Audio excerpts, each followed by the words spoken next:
तुम्हाला सोरियासिस झाला आहे का आणि तो पूर्णपणे कसा बरा करता येऊ शकतो हे जाणून घेण्यासाठी हा व्हिडिओ नक्की बघा। नमस्कार, मी डॉक्टर सिरा शहा। आज आपण सोरियासिस बद्दल जाणून घेऊया।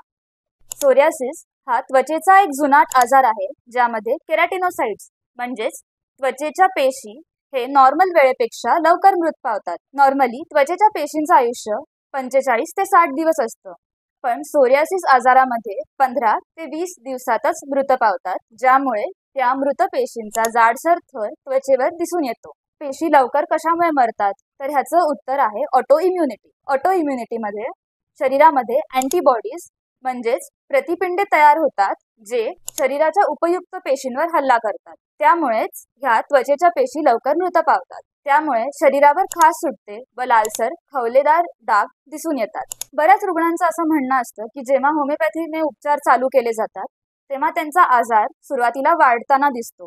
हे कशामुळे होतं तर जेव्हा शास्त्रशुद्ध होमिओपॅथीने आपण त्यांच्यावर उपचार करायला जातो तेव्हा त्या रुग्णाची पूर्वी वापरात असणारी त्वचेसाठीची औषधं म्हणजे पारंपरिक औषधं, मलमे आपण त्यांना थांबवण्यास सांगतो। औषधांमुळे काय झालेलं असतं तर लक्षणं नुसती दाबली गेलेली असतात आणि जेव्हा आपण ती औषधं थांबवण्यास सांगतो तेव्हा ती लक्षणं पुन्हा दिसून येतात, ज्यामुळे रुग्णाला असं वाटतं की त्यांचा आजार वाढला आहे।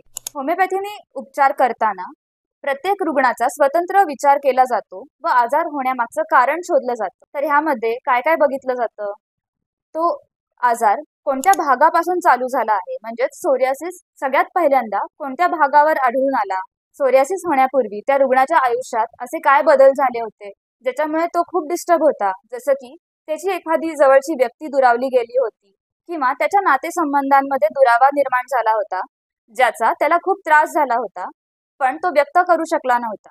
शास्त्रशुद्ध होमिओपॅथीने उपचार करताना आपण आंतरिक औषधं देतो जी खोलवर जाऊन काम करतात व ऑटो इम्युनिटी दुरुस्त करतात। शास्त्रशुद्ध होमिओपॅथीने उपचार करताना बाह्य मलमे लावणं टाळलं जातं। जर रुग्णाची त्वचा जास्त कोरडी पडत असेल तर त्याला वॅसलीन, लिक्विड पॅराफिन, खोबरेल तेल वापरण्यास सांगितलं जातं। जर रुग्णांनी डॉक्टरांनी सांगितलेली औषधे नियमितपणे घेतली व उपचार पूर्ण केले तर सोरियासिस हा आजार कायमचा बरा होऊ शकतो आणि तोही कोणत्याही दुष्परिणामाशिवाय। जर सोरियासिस योग्य पद्धतीने ट्रीट केला गेला नाही किंवा योग्य ती औषधं नाही मिळाली तर सोरियासिसमुळे काही गुंतागुंतीचे आजार देखील उद्भवू शकतात, जसं की सोरियाटिक अर्थरायटिस ज्यामध्ये सांध्यांना सूज यायला लागते व ते दुखायला लागतात, नखं जाड होतात आणि सहजपणे तुटायला लागतात, हृदयविकार, उच्च रक्तदाब यांसारखे कॉम्प्लिकेशन सुद्धा दिसायला लागतात।